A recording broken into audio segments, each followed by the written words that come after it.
Se o comecinho do ano trouxe algum alívio, empolgação, o mês passado voltou a colocar algumas nuvens no horizonte, mas sem deixar a empolgação de lado. Eu sou a Raquel de Sá, estrategista de investimentos do Research da XP, e esse é mais um Onde Investir, março de 2026. Logo no começo do mês, a gente teve uma decisão super importante lá nos Estados Unidos, que foi a decisão da Suprema Corte de revogar parte das tarifas de importação impostas por Donald Trump, que estavam sendo usadas sob a legislação do AIPA. A decisão, ela reforçou a percepção de uma solidez institucional dos freios e contrapesos funcionando na maior economia do mundo, mas ela manteve a incerteza tanto sobre o rumo das tarifas para frente, quanto do ponto de vista de arrecadação, que acabou elevando a percepção de risco fiscal no país. Ao mesmo tempo, os dados macro trouxeram sinais mistos em fevereiro. O PIB de 2025 mostrou desaceleração além do shutdown, que já era esperado, enquanto indicadores de inflação apontaram para uma leve reaceleração de preços. Essa combinação de atividade mais fraca e inflação ainda resiliente aumenta a incerteza sobre o rumo dos juros, com os investidores passando a precificar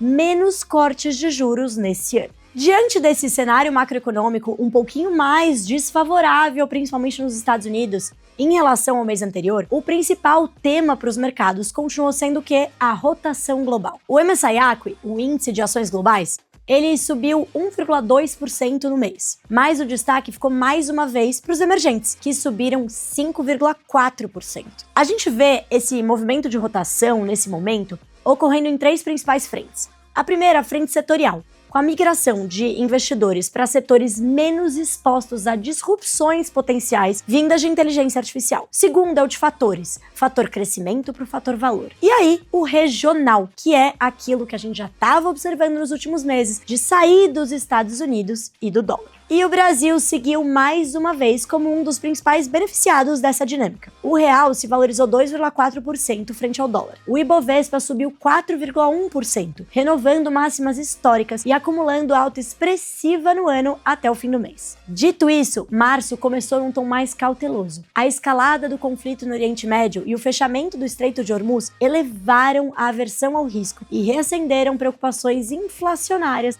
por conta da alta do petróleo no mundo todo. O movimento inicial foi de busca por ativos considerados portos seguros, o ouro, a prata, metais preciosos subindo, mas também com o fortalecimento do dólar. Olha aí, de novo, o dólar voltando como esse lugar de porto seguro diante da volatilidade global. Mas e daqui para frente? Historicamente, vale destacar, os eventos geopolíticos, eles tendem a impactar os mercados no curto prazo, mas os retornos costumam convergir novamente à normalidade ao longo dos meses seguintes. Nesse ambiente, a gente reforça a importância da diversificação entre regiões, setores, classes de ativos e ativos. Não vemos a necessidade de mudanças estruturais nos portfólios, mas momentos de volatilidade podem sim abrir janelas de oportunidades, sempre respeitando o perfil e os objetivos de cada investidor. Olá, pessoal! Para o mês de março, novamente não fizemos alterações nas exposições sugeridas por classe de ativo para as carteiras das três políticas de investimento.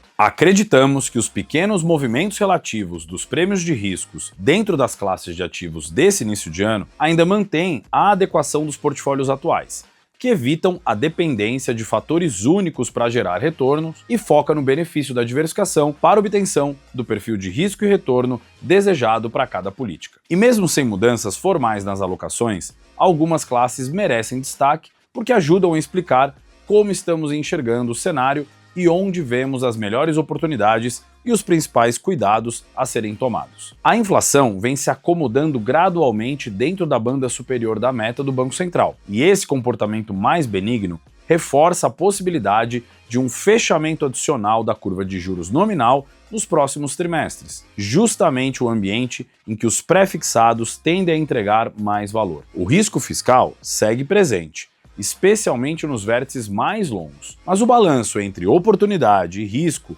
permanece favorável para a exposição nessa classe. Por isso, mantemos a estratégia de sobrealocação com duration moderada, próxima a 4 anos, capturando o potencial de marcação a mercado sem assumir riscos excessivos. Já a curva de juros real segue com inclinação descendente, enquanto a inflação implícita nos vértices mais longos permanece elevada, muito por conta do risco fiscal ainda presente. Nesse ambiente, para exposição em renda fixa e inflação, importante buscar equilíbrio melhor entre carrego, sensibilidade aos movimentos da curva de juros e potencial valorização caso haja um fechamento das taxas reais. Nós reforçamos a importância de manter carteiras equilibradas e bem diversificadas. Em um ambiente que diferentes classes de ativos respondem de formas distintas ao ciclo de juros, ao risco fiscal e evolução da inflação, a diversificação continua sendo a melhor ferramenta para suavizar a volatilidade e sustentar o retorno esperado ao longo do tempo. Para mais detalhes sobre essas e outras classes de ativos, vale acessar as carteiras de alocação ou o relatório mensal de alocação. Começando por ela, a que sempre puxa o bonde e reflete o humor do resto do mundo, a renda variável global. Como eu comentei na primeira parte, o comportamento do mercado acionário global, puxado pelo americano em fevereiro, lembrou aquela famosa bonequinha russa, que se divide em diversas outras bonequinhas menores e menores, a matrioska. A dinâmica da rotação dentro da rotação é o que eu tô me referindo. Ela explica essa metáfora e ela trouxe mudanças táticas importantes para as nossas carteiras nesse mês, em linha com o fluxo de investidores para fora de setores e nomes potencialmente perdedores de ganhos de produtividade vindos de inteligência artificial, em direção a potenciais ganhadores dessa nova revolução. E que mudanças foram essas? Com o principal destaque, a gente reduziu pela metade a nossa alocação recomendada em Microsoft, migrando para Apple. Com menores investimentos do que os seus pares de tecnologia e inteligência artificial, a empresa de Steve Jobs acabou se colocando num espaço privilegiado. Ficou para trás dos pares em termos de preço, quando tudo que importava eram modelos novos, e agora se beneficia do que há de mais real dentro de tech, com exposição a hardware difícil de ser disruptada. Quer saber mais das nossas recomendações para a parcela de bolsa global na sua carteira? A gente deixou o link na descrição desse vídeo. E ainda falando de renda variável, agora cenário doméstico. Vamos para a Bolsa Brasil. O foguete que parece que não tem ré. Mas depois de tanta alta, a gente ainda vê espaço para um upside, ou seja, para ganhos daqui para frente ao que a gente está vendo no mercado? A resposta curta é sim. Inclusive, a gente revisou o nosso preço justo para o Ibovespa para esse ano para 196 mil pontos. Mas a resposta longa é sim, mas com seletividade. Isso porque é possível sim que a gente veja uma correção na bolsa em breve. Mas sim porque os valuations seguem atrativos, negociando próximos às médias históricas e principalmente abaixo dos nossos pares emergentes, o que acaba nos beneficiando na disputa pelo capital global. Do lado das empresas, os fundamentos continuam sólidos. As empresas têm mostrado boa geração de caixa, balanços sólidos e capacidade de atravessar ambientes de maior volatilidade. E a temporada de resultados do último trimestre do ano passado tem mostrado isso aqui. E claro,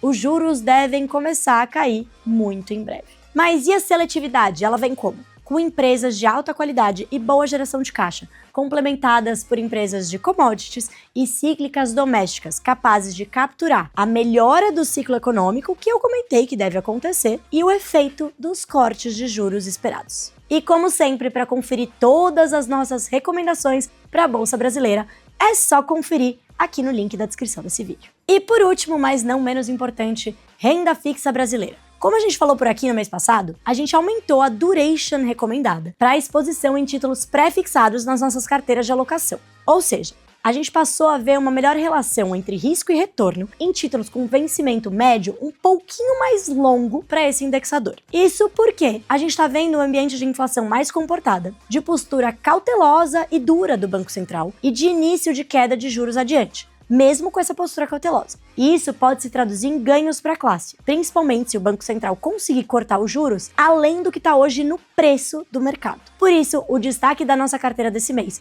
fica para a exposição a títulos pré-fixados. Reconhecendo a importância da diversificação dentro da categoria, as nossas recomendações de março incluem oportunidades em diferentes produtos, bancários, títulos públicos e crédito privado. E aqui vale destacar, apesar do fechamento recente da curva nominal, ou seja, de as taxas terem caído nos últimos meses, elas seguem em patamar historicamente alto. Mas, por fim, nunca é demais lembrar que a diversificação na classe segue essencial. Por isso, a gente destaca também oportunidades em títulos IPCA+, na nossa carteira, especialmente títulos públicos e privados com vencimento médio de 6 anos. Olhando para a história e para o comportamento recente, a gente acredita que esses vencimentos, vencimento médio até 6 anos, eles trazem um ótimo combo. De um lado, potencial de ganho antes do vencimento, se a curva de juros real fechar. Do outro, taxas historicamente altas que garantem ganho atrativo acima da inflação se o investidor mantiver o título até o vencimento. E como sempre, se você quiser checar todas as nossas recomendações para renda fixa, é só ir lá no nosso site de conteúdos e também deixamos o link aqui na descrição desse vídeo. É isso, pessoal! Por hoje eu fico por aqui e até a próxima!